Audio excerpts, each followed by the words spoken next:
Hi everyone, welcome to the YouTube channel. As you can tell, I'm not at a bed right now. I'm actually out in the world at the Hulda Klager Lilac Gardens in her house, which I did an episode of my podcast, Someone Lived Here, 2 years ago. And now we're back and you can, watch the whole thing and see what you think. This week, we're at the Hulda Klager Lilac Gardens in Woodland, Washington. The grounds and the house were owned by Hulda Klager, also known as the Lilac Lady. It was here that she would host Lilac Days, which brought thousands to her door wanting to see her springtime lilacs. And when I say her lilacs, I mean hers. She created her own, originating over 100 new cultivars through hybridization. A number of them still exist today in the sweet-smelling backyard of the Hulda Klager house. Welcome to Someone Lived Here, a podcast about the places people called home. I'm your host, Kendra Gaylord. We're walking down a path made up of red pavers, but it's impossible to look down at the ground when you're walking through a garden like this. There are trees and shrubs everywhere. There aren't many lilacs in this front area. Instead, yellow azaleas, pink rhododendrons, camellia blooms starting to fall off their branches.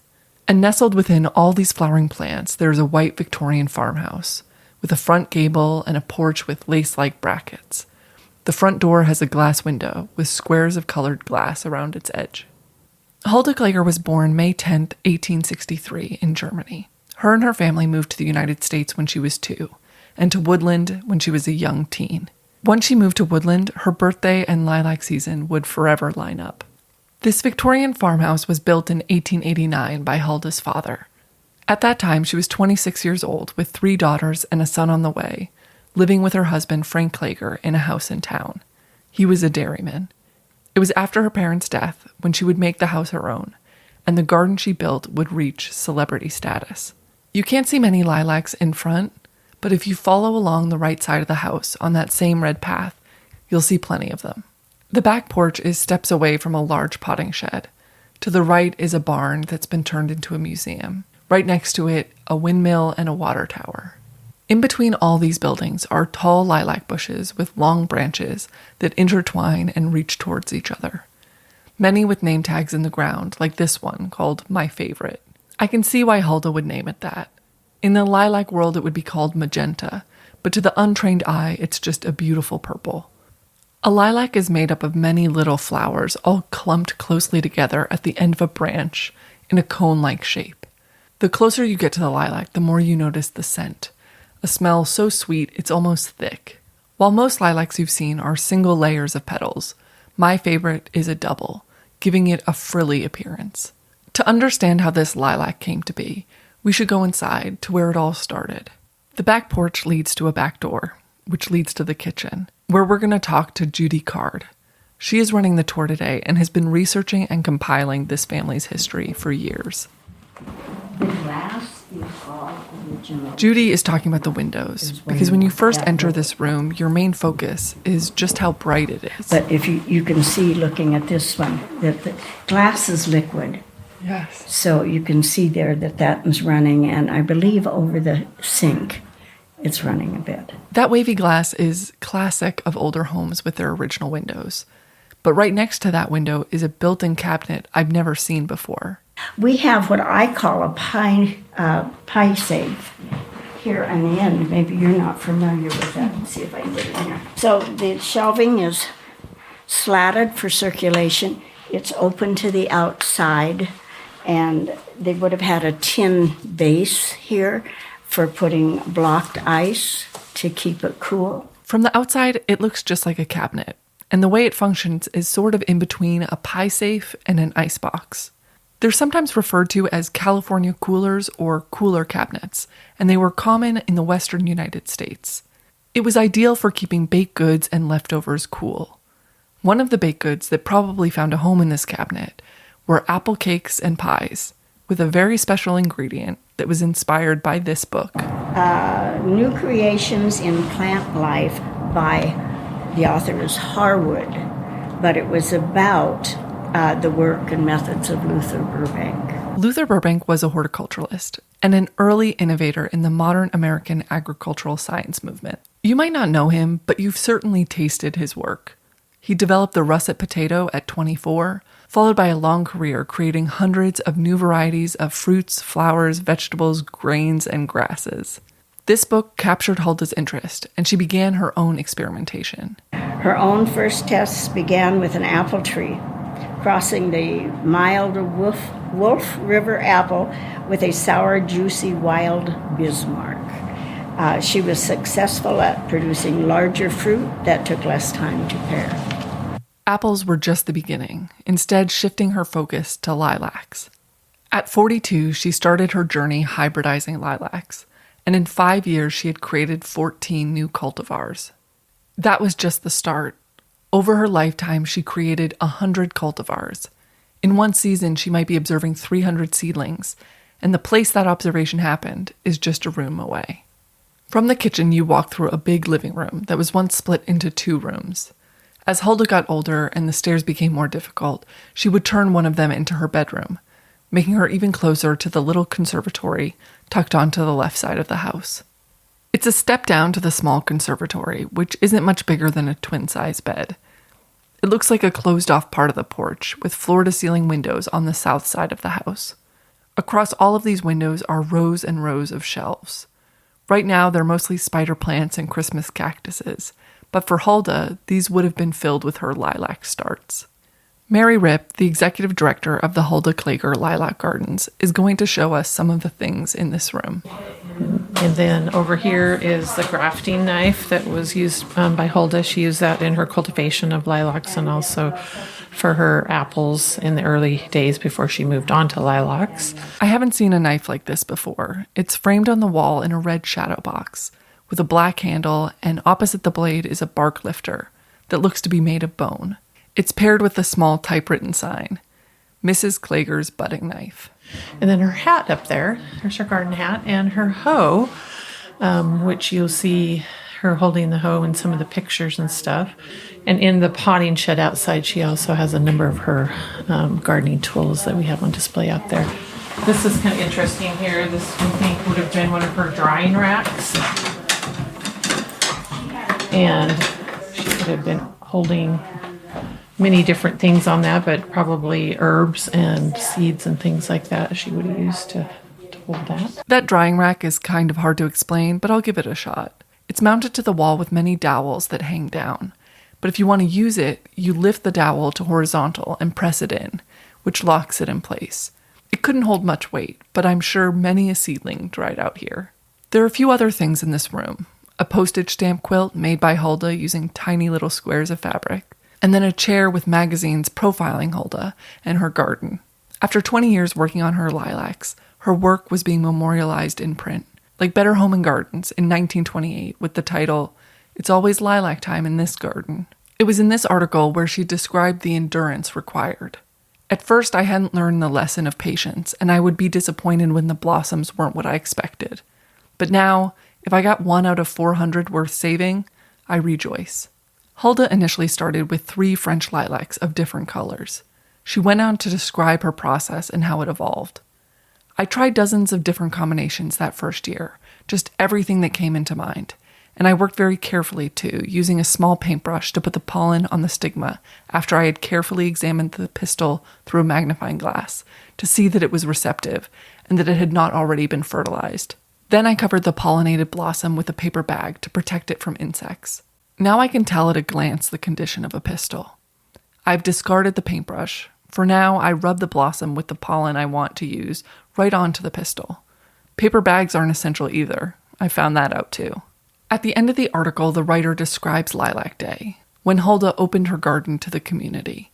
Quote, "She moves about her beautiful grounds, going graciously from one guest to another, answering their eager questions," unquote. A local newspaper wrote about the 1928 Lilac Day. Quote, "Lilac Day at Mrs. Hulda Klager's Lilac Garden brought the largest number of people that have yet attended these events. In the afternoon, a count showed 400 cars parked there in an hour. It is estimated that at least 2,500 people were there for the day," unquote. Hulda Klager would sell her lilacs to people who came and visited. The Better Home and Garden article mentioned how she rarely would sell her lilacs to nurseries, instead preferring to sell to people who came to visit her garden. Now, Lilac Day has become Lilac Days and takes place the 3 weeks leading to Mother's Day weekend. It's when the lilacs are in full bloom, and often when there are storytelling events. We came during these Lilac Days, which meant we also got to hear from longtime residents of Woodland who had met Hulda Klager, like Mary Jo Keller. My name is Mary Jo, and that's my first name. Keller, Kellar, but my maiden name was Leathers, and there's history on the Leathers side Mary here. Jo Leathers. Yes. Way back, well, it was before the 48 flood. My grandfather was interested in how Hulda Klager was doing her lilac starts, her hybridizing. And when I was probably 6 or 7, my brother Craig was 2 years younger. My grandfather brought us down here to see Hulda's garden and what she was doing with her hybridizing. And just before we got down here, grandfather turned to my brother mainly, because he was kind of a stinker. And he shook his finger at us. I was driving with the other hand. And he says, "You do not play in Hulda's garden." And I don't see the picture of Hulda standing with the hoe. It's over there. This is what we saw when we got down here. We kids saw Hulda with her hoe. She was out in the garden when we got here. And she scared us to death. And we didn't play in Hulda's garden. There's a few photos on the wall that help explain what Mary Jo remembers. Hulda is in her 80s, in a black dress and glasses. She isn't smiling. She has one hoe in each hand, and she looks ready to use them. The biggest photo on the wall shows Hulda from a distance. She's looking to the left of the camera, again in her black dress. There's a black cane standing upright where she shoved it into the dirt. Instead of leaning on her cane, she's leaning on her shovel. In front of her is a small lilac sapling. So she later took us into the house and through the back door, and she has what, I don't know, it's called the sunroom now or the conservatory, but it used to be where she started all her plants. And so she took my grandfather in the back there, and I remember peeking around the corner. Craig and I didn't go in there. We were out in the living room, but I remember her china cabinet, and she had all these beautiful dishes and things too, but we didn't play in the house either. Now, when Mary Jo mentioned meeting Hulda, she said this was before the flood. The 1948 Columbia River flood is a big time marker for this area and for this property. Well, we had a small dairy herd then, and I was just about 7. 2 things stand out. One, our house had been built with a high foundation so that we did not get water in our house. And it was right along the river over here. Most of the water came from the dikes and through the town and out our way. And we were a little higher, but we had to do something with those dairy cows. And I can't remember. I think my dad took them up a higher ground place that he knew. The boils and the dikes started to break first down here. And the water spread this way, and then farther over here from the Columbia, the boils started on the dikes there and burst. And Kirk remembers more about the flooding. They had a lot more water. But I remember going around in a rowboat. We thought that was great fun, we kids. But the worst part that I remember as a kid was the aftermath, when the whole town of Woodland had to line up over here where Lewis River Motors was. And for 3 Fridays in a row, we had to get cholera shots. And I remember the kids in the lines, parents hanging on to those hands so the kids couldn't run. But the whole town was lined up from all down where the access road is to Safeway. We got shots every Friday. Mary Jo mentioned Kirk's family having a lot more flooding. Kirk Northcutt was also on this panel of speakers, so we got to hear his perspective. Morning that we moved out, I went with my dad up on the dike, and he measured, and the water lacked 12 inches from coming over the dike at that time. The dairymen on the bottoms, they all got together and they started moving everybody's cows out. My dad was milking about 100 cows at the time. Places to bring them got very short. I know we lived in a machine shed for, I think it was 100 days. We had several buildings. All the buildings left. We had approximately 25 to 30 feet of water on our property. They physically floated away? Yes. Our house ended up in the middle of Caples Road. County had to build a road around it until my dad got the house tore down to get it out of there. As you can hear, it was a really destructive flood. Kirk's family farm was about a mile away from Hulda's. Back in the house, I asked Judy for more information. Oh, and then the flood in 1948, did that affect this house as well, or? Even after the house was raised, because there were floods in 1894, 1922, 1933, 1948, it came up to about our knees, 20 inches. They had to replace 4 panels on the kitchen cabinets. And I think that's the only damage. These are the original floors. Resilient. So, yes, good quality. There's no signs of flooding in the house, except if you open the closet underneath the stairs, you'll see a water line on the door, right around knee height. That's how high the water got, and that's on a foundation at least 3 feet off the ground. The lilacs in her garden didn't fare well. Hulda had just turned 85. The flood took most of her lilacs. Only the oldest shrubs and trees stayed standing. The work that had been her driving force for over 40 years was washed away. It had been her companion through the loss of 2 of her daughters and her husband. She had lilacs named after them and all her family members. She had dedicated and named lilacs after neighboring cities. And now so many of her cultivars were gone. But she had been gifting and selling and dedicating those lilacs to the surrounding communities for decades. Lilac Days had spread her lilacs all over. So at 85, when she decided she would get back to work in her lilac garden, that community was happy to return the favor. The photos I mentioned of Hulda in her black dress with her shovel were taken after the flood, and it looks nothing like the previous photos from those articles. The ground looks uneven and almost sandy, and the former shrubs are now lifeless sticks. Plants and starts of her lilacs were brought back to where they were invented. Mary Jo's grandfather was one of the Woodland residents who returned some of the lilacs he had gotten over the years. Everything was fixed up, and now we can just see that small hint of the flood on this closet door under the stairs.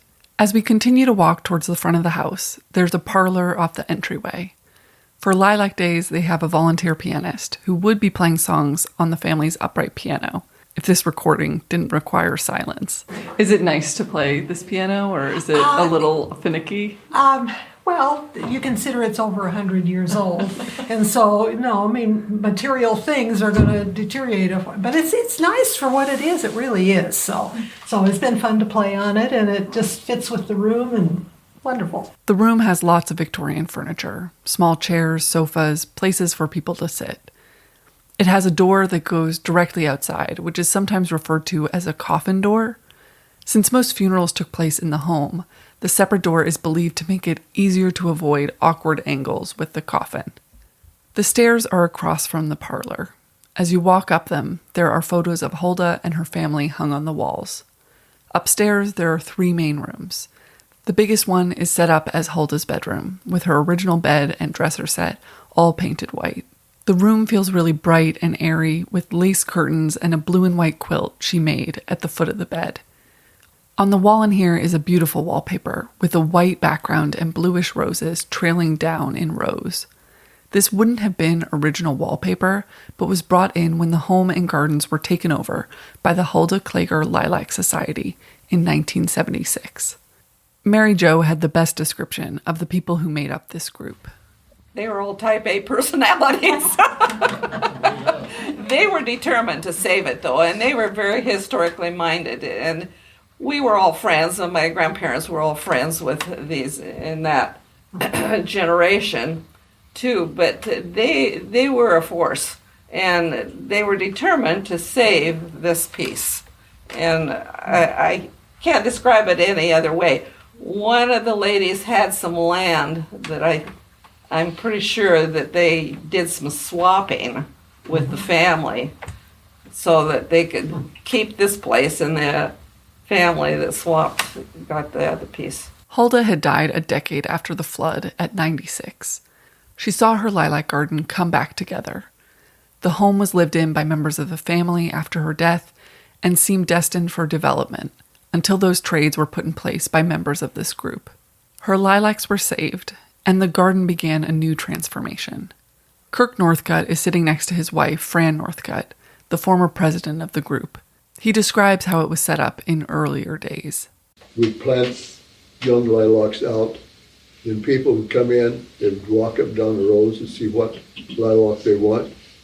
And somebody would be with them, they'd dig it up, they'd bring it into the potting shed. One person would take it and put it in a piece of newspaper. The jobs I had to take that and put it on a bag, put a bunch of wet dirt and stuff on it, and put it in a sack and get back to them, and they would pay for the lilac and it'd go out the door. And that's why there's 2 doors in the potting shed, in and out. And that's the way we did it at that time. And they had a better idea. And Fran tried several different ways of keeping it going. And we come up with putting the pavers in to make it easy for everybody. Well, I don't know if anybody knows, but there is 55,000 pavers out there. I think I could vouch for each one of them. Did you lay them all? Not all of them, but I was in on it. We had a lot of good volunteers.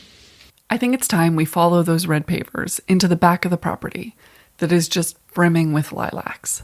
Mary's going to guide us through. Do good shoes. So this is a Frank Klager. That's another Frank Klager to our right, the dark purple. Very beautiful. I call it a deep purple, and it's a single flower petal, but there's really a lot of them on a cluster.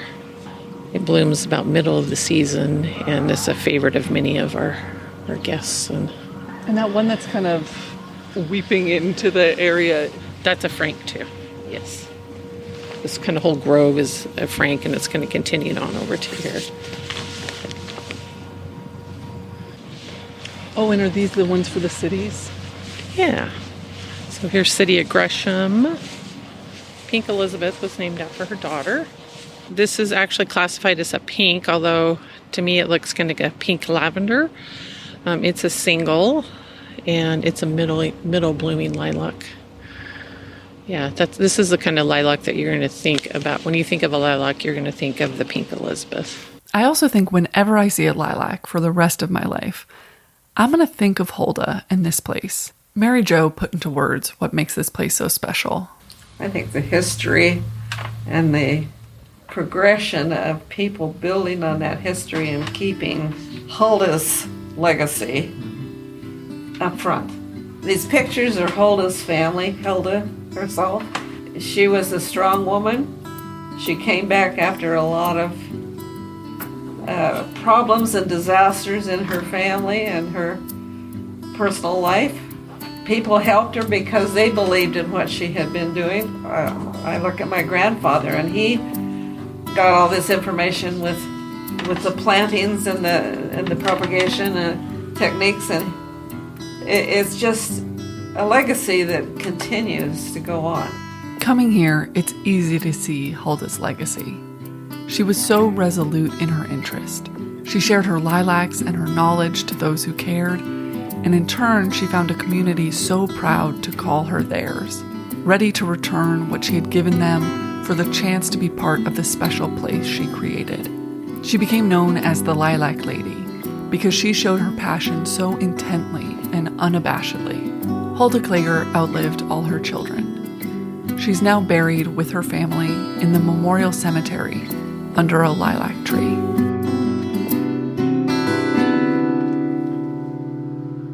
Thank you for listening to this episode of Someone Lived Here. Thank you to Ada Horn, who assisted me in filming and photographing this podcast episode. You can see their photos on someonelivedhere.com. Thank you to Mary Ripp, the executive director, who made this whole recording possible.